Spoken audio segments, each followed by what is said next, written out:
நேயர்களே, இன்றைக்கு நாம பார்க்க போற ரொம்ப முக்கியமான விஷயம், எல்லா தொலைக்காட்சிகளிலும் இந்த செய்தி பெரும் பரபரப்பாக கடந்த ஒரு வாரமாக, 4 நாட்களாக, 5 நாட்களாக போகிறது.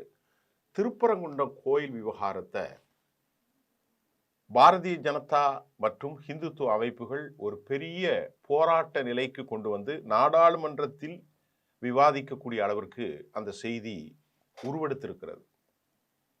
இதுவரை தமிழ்நாட்டில் பல நூற்றாண்டுகளாக வாழுகின்ற இந்த மண்ணில் திருப்பரங்குன்றமோ, திருச்செந்தூரோ, பழனியோ இன்று பல ஊர்கள் இருந்து கொண்டுதான் இருக்கின்றது. ஆனால் எங்குமே ஒரு கலவரம், ஒரு நிலைப்பாடு இல்லை. திருச்செந்தூரிலேயோ, திருப்பரங்குன்றத்திலேயோ, இன்னும் பல ஊர்களில் முருகனுடைய 6 படை தலங்கள், எல்லா இடங்களிலும் அழகா இருக்கு. எங்கேயுமே ஒரு கலவரம் கிடையாது. முஸ்லிம்கள் வாழக்கூடிய மக்களில் இந்துக்கள் செல்வதும், இந்துக்கள் வாழக்கூடிய ஊர்களில் முஸ்லிம்கள் செல்வதும். இப்போ உதாரணத்துக்கு திருச்செந்தூர் பக்கத்தில் இருக்கக்கூடிய காயல்பட்டினம் வழியாக முஸ்லீம் இந்துக்கள் அனைவரும் செல்வார்கள். பக்கத்தில் வீரபாண்டிய பட்டணம் இருக்கிறது. அதே போன்று பழனி, பொள்ளாச்சி, திருப்பரங்குன்றம், மதுரை, மாதிரி எல்லா இடங்களிலுமே, திருத்தணி, எல்லா இடங்களிலுமே ஒருத்தரை ஒருத்தர் சார்ந்து இருக்கிறார்கள். மட்டுமல்ல, கோயில் தலங்களிலும் ஏராளமான முஸ்லிம்கள் கடைகள் வைத்திருப்பதையும் பார்க்கின்றோம். அந்த கடையில் பூசைக்கான சில பொருட்கள் எல்லாம், வெத்தலை, பாக்கு, இந்த மாதிரியான மஞ்சள், இதெல்லாம் முஸ்லிம்கள் வியாபாரம் பண்ணக்கூடிய ஒரு சூழலும் ஒருவருக்கு ஒருவர் வாங்க பாய், மாமா, மைத்தார், அப்படித்தான் நாம் இன்றைக்கு தமிழ்நாட்டை பார்த்து கொண்டிருக்கிறோம். எல்லா கோயில்களையும், மயிலாப்பூரில் எடுத்துக்கிட்டாலும் சரி, பார்த்தசாரதி கோயில் எடுத்துக்கொண்டாலும் சரி, ஸ்ரீரங்கமாக இருந்தாலும் சரி, திருச்செந்தூராக இருந்தாலும் சரி, அது பெருமாள் கோயிலாக இருந்தாலும் சரி, முருகன் கோயிலாக இருந்தாலும் சரி, சக்தி வழிபாடாக இருந்தாலும் சரி, அல்லது இசக்கி கோயிலாக எதுவாக இருந்தாலும் சரி, சிவன் கோயிலாக இருந்தாலும் சரி.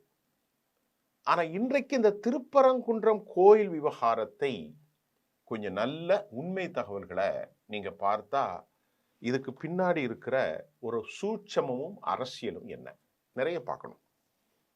பொதுவாக ஒரே ஒரு செய்தியை மட்டும் நான் உங்களுக்கு சொல்றேன்.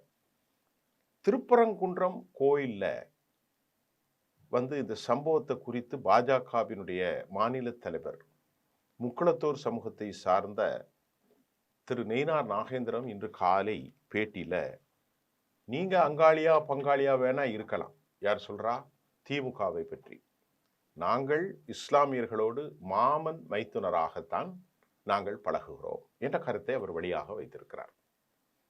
இந்த விவகாரத்திற்கு நான் ஒரு சில செய்திகளை சொல்ல கடமைப்பட்டிருக்கிறேன். தமிழர்களுக்கு இடையிலே, தமிழ் குடிகளுக்கு இடையிலே மதமாற்றமும் மதமாச்சாரியமும் எப்பொழுதுமே இல்லை. தமிழ் குடிகள் பல மதங்களில் பல சிந்தனைகள்ல இருக்கிறாங்க. தமிழ் குடிகள் முருக வழிபாட்டை ஏற்றுக்கொண்டிருக்கிறார்கள், சைவமாக இருக்கிறார்கள். தமிழ் குடிகள் கிறிஸ்தவத்தையும் ஜீசஸையும் ஏற்றுக்கொண்டிருக்கிறார்கள், மாதா வழிபாட்டை ஏற்கொண்டிருக்கிறார்கள். தமிழ் குடிகள் ஓரிரை கொள்கையை ஏற்றுக்கொண்டிருக்கிறார்கள், தர்கா வழிபாட்டையும் ஏற்றுக்கொண்டிருக்கிறார்கள். தமிழ் குடிகள், இதற்கும் சனாதனத்திற்கும் எந்த சம்பந்தமும் இல்லை.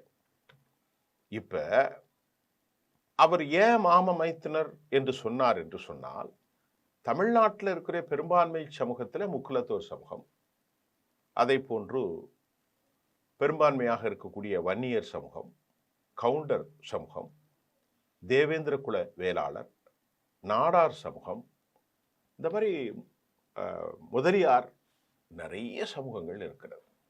ஆனாலும் பெரும்பான்மையான தமிழ் முஸ்லிம்கள் ஒருவரும் அரபு நாடுகளில் இருந்து குதித்து வந்தவர்களோ, அவர்கள் செக் குடியரசில் இருந்தோ அல்லது சவுதி அரேபியாவில் இருந்தோ எகிப்தில் இருந்தோ இந்தியாவிற்கு அவர்கள் யாரும் குடி புகவில்லை என்றும், தமிழ் குடிகள் அரபுகளோடு கடற்கரை ஓரங்களில் ஒரு 1000 ஆண்டுகளுக்கு முன்பிருந்த இஸ்லாத்தை ஏற்றுக்கொண்ட தமிழ் குடிகள் தான் இன்றைக்கு திருச்சியில் நத்தர் ஷா வலியுல்லா என்று சொல்லக்கூடிய அளவிற்கு அவர்களுடைய நடைமுறை, அவர்களுடைய பிராக்டிஸ் இருக்கு.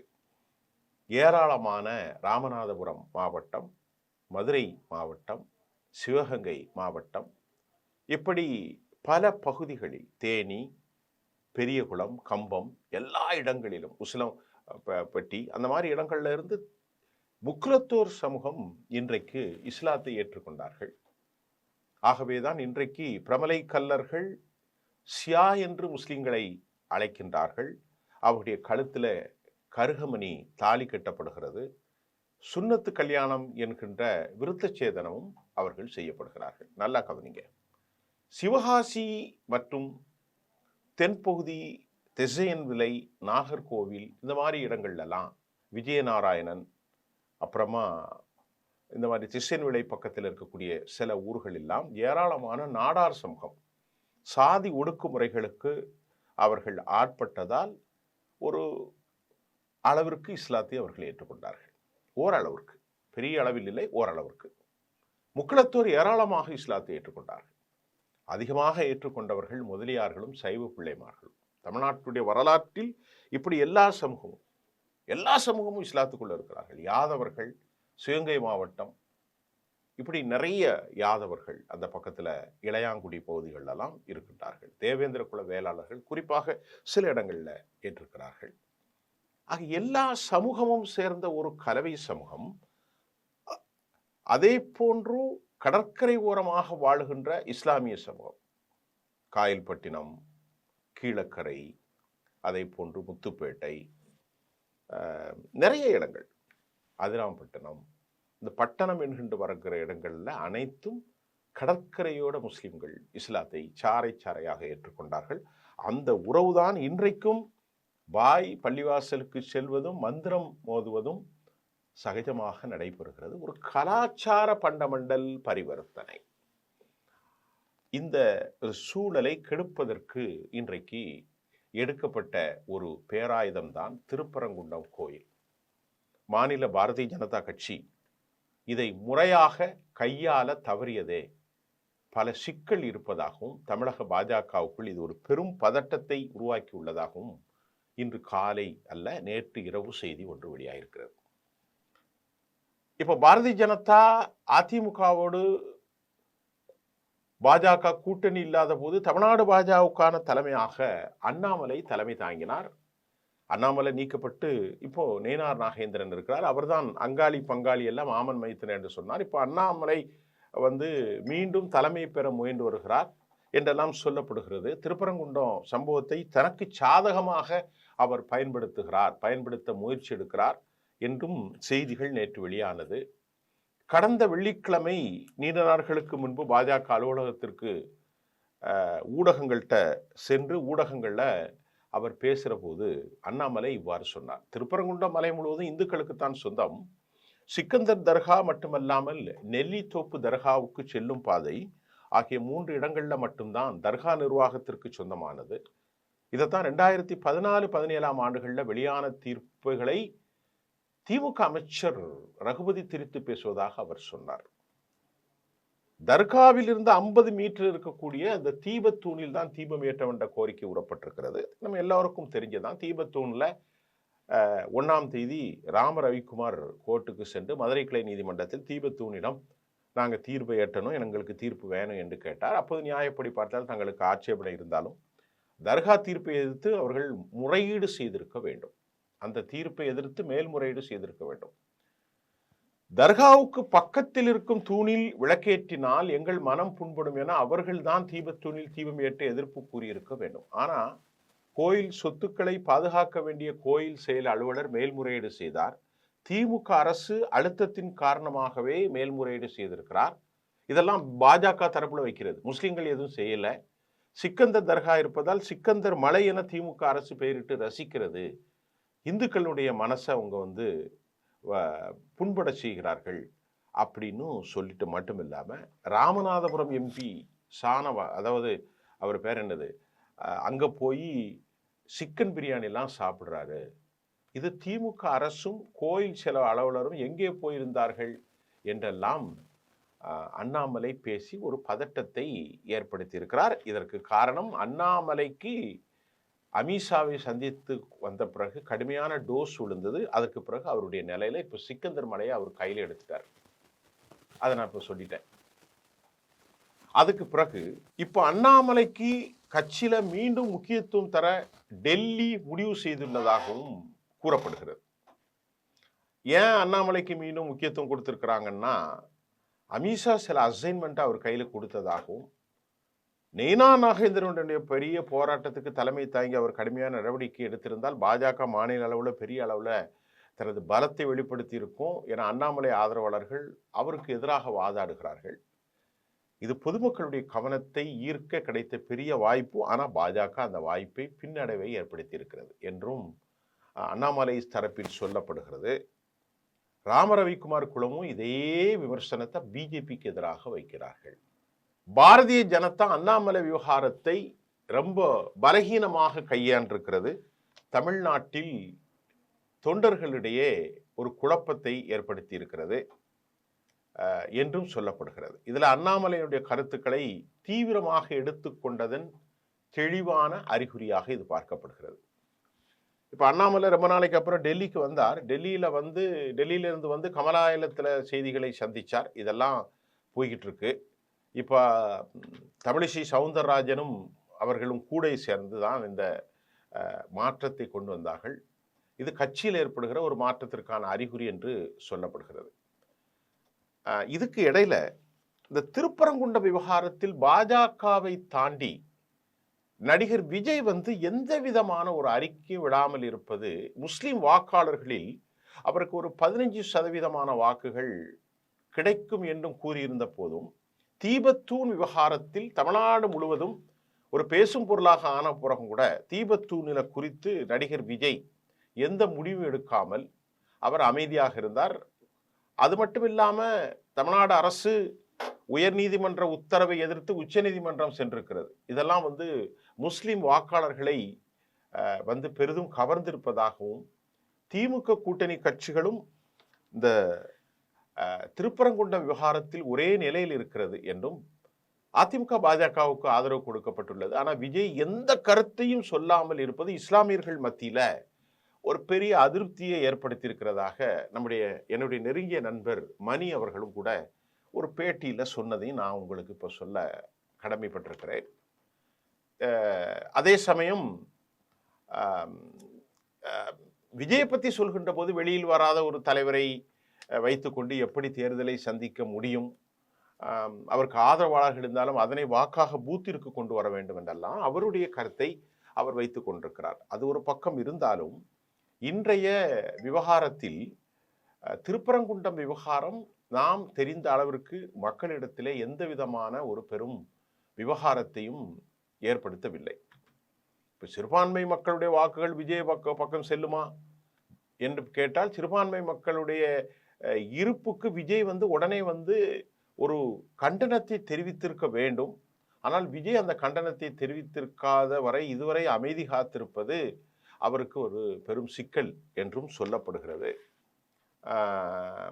ஒரு 10-15% முஸ்லீம் வாக்குகளை அவர் பெற முடியும். ஆனால் இப்போது அது கூட அவருக்கு கிடைக்காது என்றும் சொல்லப்படுகிறது. அதெல்லாம் ஒரு பக்கம் இருக்கட்டு. இப்போ நம்ம திருத்துறைப்பூண்டி விவகாரத்தில் நான் இப்போ உங்களுக்கு பேச போகிறது, நாம் திருப்பரங்குன்றத்தில் கேட்ட அளவிற்கு இது ஒரு தேவையில்லாத பிரச்சனை.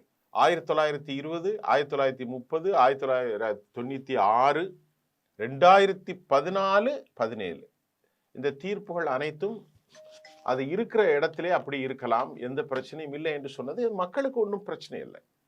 மக்களை பொறுத்தவரை இங்கும் செல்லக்கூடியவர்கள் அங்கேயும் செல்லக்கூடியவர்கள். பல மக்கள் முருகனை வழிபட்டு விட்டு சிக்கந்தருக்கும் போய் செல்வார்கள். அது இந்து தர்மமே அப்படித்தான். இந்து தர்மம் அப்படித்தான், எல்லாவற்றையும் ஏற்றுக்கொள்ளும். ஆனால் இங்கே சில இந்து மதத்தில் இருந்த சைவ பெரியவர்கள், முருகவேல் ஐயா அவர்கள், கலையரசி அம்மா, இவங்கெல்லாம் என்ன சொல்றாங்கன்னா இது தேவையற்ற பிரச்சனை என்று கேட்கிறார்கள். மற்றொரு பிரச்சனையில சனாதன தர்மம் வட இந்தியாவின் அரக்கத்தனமான அரசியலை இஸ்லாமியர்களுக்கு எதிராக செய்கிறார்கள். அது தமிழ் குடிகளிடத்திலே ஈடுபடாது. இப்போ உதாரணத்திற்கு தமிழ் குடிகள் என்ன சொல்கிறார்னா, பாண்டி கோயிலே ஆடு வெட்டுவார்கள். அங்கு உள்ள மக்களுடைய பேட்டியை நான் உங்களுக்கு தரேன். நாங்கள் ஆடு வெட்டுறோம், ஒருவர் சொல்கிறார். நாங்கள் பன்றி வெட்டுகிறோம், நாங்கள் சேவல் கோழி வெட்டுகிறோம், மயான கொள்ளை நடத்துகிறோம், குறி சொல்கிறோம். இதெல்லாம் சனாதன தர்மம் ஏற்றுக்கொள்ளுமா? பின்ன என்ன ஹிந்து மதம் நீ எனக்கு சொல்ல வரா? அப்படிங்கிறது பாய் நம்பர் 1. பாய் நம்பர் 2 என்ன சொல்லுதுன்னா, நாங்கள் தமிழ் குடிகளாக இருந்தாலும் கோயில்களில் உள்ள கற்ப கிரகத்துக்குள்ள இன்னும் அனுமதிக்கப்படலை, ஆகம விதின்னு எங்களை வெளியே வச்சிருக்கே, அப்போ நாங்க உன் சனாதன தர்மத்துக்குள் எப்படி வர முடியும் என்ற கேள்வியும் தமிழ் குடிகள் எழுப்பியிருக்கிறதுல ஒரு நியாயம் இருக்கிறது. அனைத்து சாதியினரும் அர்ச்சகராகலாம், அது ஒரு ஏட்ல மட்டும்தான் இருக்க தவிர அதை வந்து பிராக்டிக்கலா இல்லையே, பிராக்டிக்கலா எக்ஸிக்யூட் பண்ண முடியலையே. அதற்கும் தடை வாங்குறீங்களே எல்லா இடங்கள்லையும் போய். அனைத்து சாதியினரும் அர்ச்சகராகலாம் என்று நாங்கள் கோரிக்கை வைத்து போராடி கொண்டே இருக்கிறோம். 1920 இருந்து இன்னைக்கும் எங்களுக்கு நீதி கிடைக்கல. அப்ப அங்கேயும் பாருங்க, சிவனடியார்கள், சிவபக்தர்கள் என பிராமண சமூகம் மட்டும்தானே எல்லா இடத்திலும் முன்னிலையில் இருக்கிறார்கள், நாங்கள் ஒதுக்கப்படுகிறோம். சண்டைக்கும் பேரணிகளுக்கும் வாக்கு பிரிப்பதற்கும் நீங்கள் அரசியல் எங்களை வைத்து செல்கிறீர்கள் என்ற புரிதல் இன்னைக்கு தமிழ்நாடு முழுவதும் ஏற்பட்டிருக்கிறது. இது ரொம்ப தவறு தான். எந்த முஸ்லீமும் எந்த இந்துவும் சண்டைக்கே போறது இல்லையே, இங்கே எங்கேயுமே போறது இல்லை. எல்லாருமே ஒன்று போல தான் இருப்பாங்க. காலைல ஒன்றா கலைதனமா மாப்பிள்ளை மாமா வச்சுக்கிடாமா, அவன் 50 ரூபாய் இவன் கொடுப்பான், இவன் 50 ரூபா. இதுதான் தமிழ் சமூகம். ஏதாவது உடம்பு சரியில்லைன்னா பாய் கடைக்கு போவோம், பிரியாணி சாப்பிட போவோம். இப்படித்தான் நம்ம ஊர் வளர்ந்துக்கிட்டு இருக்கு. ஆனால் இவர்கள் வேண்டுமென்றே இந்த பிரச்சனையை மடைமாட்டம் செய்கிறார்கள். இப்போ அவங்க கேட்கறது தானே, கோயிலுக்குள்ள நாங்கள் நுழைய முடியல, நாங்கள் வெட்டக்கூடிய ஆட்டை நீங்கள் வந்து இந்து மதம் ஏற்றுக்கிடுவீங்களா? எங்களுடைய பூசாரி குறி சொல்வதை நீங்கள் ஏற்றுக்கொள்வீர்களா? நாங்கள் கோழி பலி கொடுக்குறோம், நீங்கள் வந்து அதில் உங்கள் சனாதனவாதிகள் டெல்லியிலேருந்து குருமூர்த்தி வஹராக்கள் எல்லாரும் வந்து கையை கட்டி நிற்பீங்களா? நிற்க மாட்டீங்களா? இப்போ நாங்கள் மட்டும் எதுக்கு நீங்கள் எங்களை அடிமைப்படுத்துறீங்கன்னு இப்போ தான் தமிழ்நாட்டில் ஒரு புரிதல் இருக்கிறது. அதை கேள்வியாக கேட்கிறார்கள். இது என்னுடைய கருத்தல்ல. இப்போ ரெண்டாவது முக்கியம் என்னன்னா, வட இந்தியாவில் பாரதிய ஜனதாவும் இந்துத்துவாதிகளும் மிகப்பெரிய சாதித்தரை செய்திருக்கிறார்கள். ராமரை போன்று அயோத்தியை போன்று இங்கே ஆக்குவோன்னு ஹெச் ராஜா பேசுறாரு. ஹெச் ராஜா வந்து ஒரு காலி பெருங்காயம் தான், டப்பா தான். அவருக்கு எந்த விதமான மரியாதையும் இல்லை. இப்போ ஒரு படம் கூட எடுத்துட்டு நடிச்சுட்டு இருக்காரு. டிடிவி தினகரன் போன்றவர்கள் சொன்னார்கள், அப்போ அது அயோத்தி, இது முருகன் கோயில் தமிழ்நாடு. இப்ப முருகனை கையால் எடுத்தது ஏன் என்று கேட்டால், பெரும்பான்மையாக தமிழ் குடிகள் முருகனை வணங்குவார்கள். அவர் ஒரு சிற்றரசர், தமிழ் மக்களின் கடவுளாக இருக்கிறார் என்பதால் பிற்படுத்தப்பட்ட மக்களையும் இஸ்லாமியர்களும் தூண்டி விடுவதற்கு இது ஒரு நல்ல ஒரு வாய்ப்பாக அவங்க பயன்படுத்துறாங்க. இப்போ ஸ்ரீரங்கத்திலேயோ அல்லது வேற எங்க பெருமாள் கோயிலையோ நடந்து வைஷ்ணவ ஆகம உகதிகளில் வந்துச்சுன்னா ஒரு பெரிய பரபரப்பு ஏற்படாது. முருகன் என்றால் அவர் தமிழ் குடி, தமிழன், தமிழ் கடவுள். அப்ப தமிழ் சாதிகளுக்கு இடையே இஸ்லாமியர்களுக்கு, அது தமிழ் சாதிகளுக்கும் தமிழ் சாதிகளுக்கும் இடையே மோதல். இஸ்லாமியர்கள்னா அரபு சாதியெல்லாம் ஒன்றும் இல்லை. இங்கு இருக்கக்கூடிய அனைத்து சமூகமும் முஸ்லிம்களாக மதம் மாறியவர்கள். இங்கு இருக்கக்கூடிய நாடார்கள் கிறிஸ்தவ நாடார்களாகவும் இஸ்லாமியர்களாகவும் எல்லாம் மதம் மாறி போயிட்டாங்க. அவங்க எல்லாருமே தேவர்கள், உக்குலத்தோர் மதம் மாறினாங்க, யாதவர்கள் மாறினார்கள், முதலியார்கள், செட்டியார்கள், சைவ பிள்ளமார்கள் நிறைய பேர் மாறிட்டாங்க. அந்த மாற்றத்தை சனாதனவாதிகள் பழிவாங்குவதற்கு இன்னைக்கு இதை ஒரு பெரிய விஷயமா எடுக்கிறாங்க. இது ஒரு இந்தியனாக நமக்கு ஒரு வருத்தம். ரெண்டாவது என்ன விஷயம் கேட்டீங்கன்னா, அது வந்து ஒரு சமாதி, சிக்கந்தர் தர்கா என்பது ஒரு புதைக்குழி. நல்லா கவனிச்சுக்கிடுங்க. ஹிந்து தர்மம் சுடுகாட்டில் போய் வந்து ஏற்ற மாட்டாங்க, தீபத்தை ஏற்ற மாட்டாங்க. நல்லா கவனிங்க.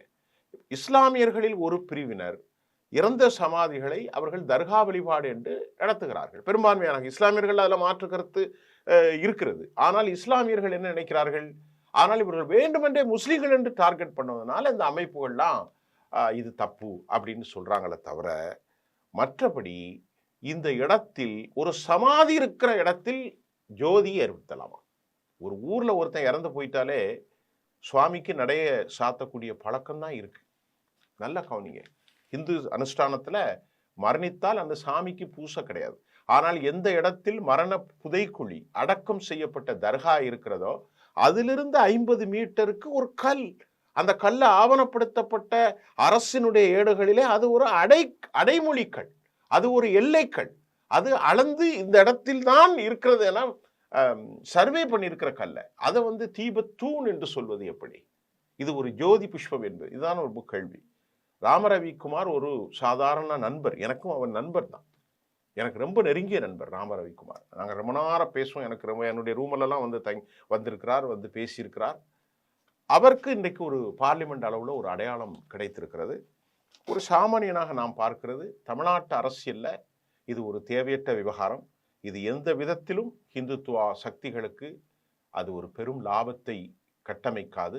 வட இந்தியா பாலிடிக்ஸில் எப்படியாவது ஒரு ப்ரோவோக் பண்ணணும், இன்ஸ்டிகேட் பண்ணணும், மக்களை தூண்டிவிட வேணும், ஒரு கலவரச் சூழ்நிலை ஏற்படுத்தி பிற்படுத்தப்பட்ட மிக பிற்படுத்தப்பட்ட மக்களை எல்லாம் பாஜகவுக்கு ஹிந்து என கோட்டு அவர்கள் வாக்கை இஸ்லாமியர்கள் வந்து விடுவார்கள் என்று சொல்வதற்கு முயற்சித்து மூக்கு உடைப்பட்டு இருப்பது தான் டெல்லியிலிருந்து பிஜேபி தலைமை அதிருப்தி அடைந்த தகவல் கேட்டிருக்கிறது. அதை விட இன்னைக்கு ஒரு நல்ல பாசிட்டிவ் செய்தி, அங்காளி பங்காளி அல்ல, யாரு நேனார் நாகேந்திரன், நாங்க மாமா மைத்துனர் என்று சொல்லியிருப்பதும் நீண்ட காலத்துக்கு இந்த அரசியல் தமிழ்நாட்டில் வெல்லப்போவதில்லை என்பது ஒரு பத்திரிகையாளனாக எனது பார்வையில் நான் பதிவு செய்கிறேன். நன்றி.